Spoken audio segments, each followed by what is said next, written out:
toujours un peu difficile de parler des cas personnels parce que c'est pas le but de ce billet quotidien. Alors je vais essayer de tirer d'une histoire émouvante qui m'a été confiée une leçon qui s'applique à tout le monde. La dame qui témoigne pour une autre appelle cette autre Michel et me dit que c'est pas son vrai nom.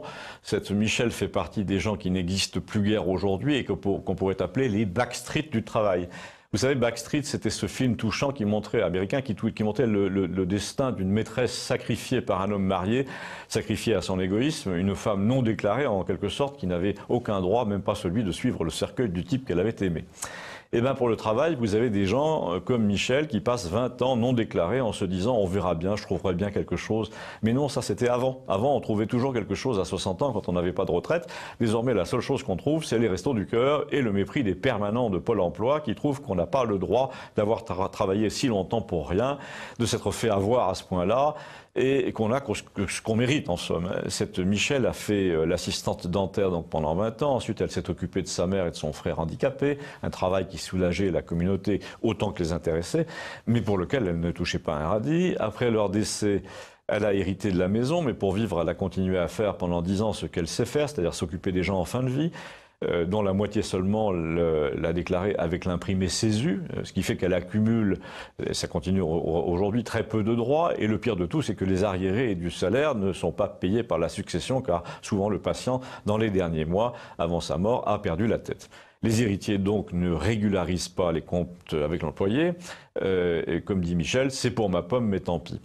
Alors en ce moment, elle fait 20 heures par mois dans des conditions voisines et pour préserver son droit au chômage en cas de décès du patient, il faut absolument qu'elle lui fasse signer un imprimé qu'elle doit aller faire scanner à Pôle emploi parmi des gens assez jeunes, assez débraillés, qui ont leur libé sous le bras, qui sont sur Snapchat toute la journée, alors qu'elle-même, elle fait assez paroissienne BCBG avec barrette dans les cheveux, blond cendré. Bon, on imagine le calvaire dans les bureaux. Pour se chauffer, cette dame ramasse du bois en forêt. Sa voiture est une Renault 5 qu'elle ne pourrait pas remplacer si elle la perdait et qui n'a jamais passé le contrôle technique. Bon, trêve de tranche de vie, que nous enseigne ce cas, j'en conviens, à ses limites, qu'il existe toute une population française qui vit sous la ligne de flottaison, pour laquelle rien n'a été prévu, alors qu'on a tout prévu pour celle qui vient d'arriver du Bénin et qui est soutenue par des associations. Je sais que ça fait populiste de le dire, mais le problème de la vérité en ce moment, c'est qu'elle a une tendance naturelle au populisme.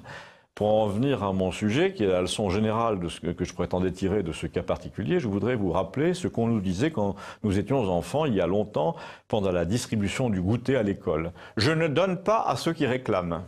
Eh bien, si ce précepte avait survécu au désastre français, nous n'en serions pas là, cette Michel non plus. Si l'État se donnait pour mission première d'aller chercher les gens qui ne réclament pas, qui en ont vraiment besoin, qui ne disent rien, notre société serait plus vivable.